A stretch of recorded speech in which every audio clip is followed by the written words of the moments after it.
Today I'm going to talk about two courageous women, Pakistani Seema and Indian Anju. I'm also going to talk about their faith and love and the power of human bond forged over the waves of World Wide Web. A while back I had this absolutely fabulous discussion with friends which started off with the use of technology and how it is contributing towards erecting walls between human connections, leading towards intimacy famine. We interact more with our phones and computers than humans. It's a poignant phrase, intimacy famine, isn't it? Seema and Anju defied that. When we talk about the equation of a man and a woman, it's their emotional, psychological, and physical intimacy that makes that equation balanced and stronger.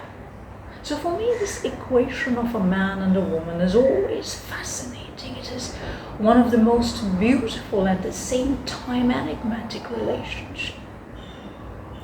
However, I'm part of a society where technology is less than social taboos, are more responsible for lack of intimacy, or intimate conversations becoming the basis of confidence between a man and a woman that enables them to disclose their feelings for each other.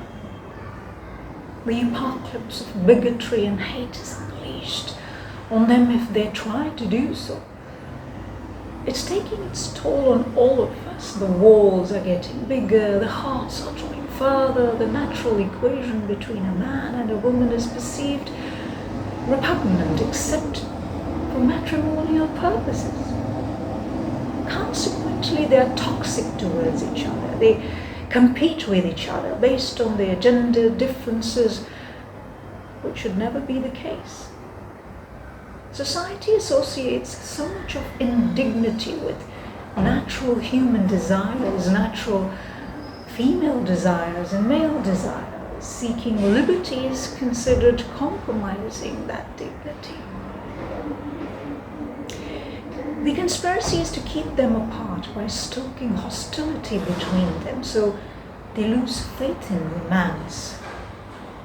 Trust deficit is an ever-winding greater between them. And then we have Seema and Anju. We witness their power of love, their faith in romance, and taking charge of their own natural desires, emotions of pure happiness and love, because they just want to be with the men they love without any judgment. Personally, I've never lost faith in love and romance. I love humans, I love people, I love Pakistan, and I love India too. Hate is too much a burden to carry. If hate and bigotry had power, then we would never had incorrigible romantic folklores, and then we would also never had Seema and Anju.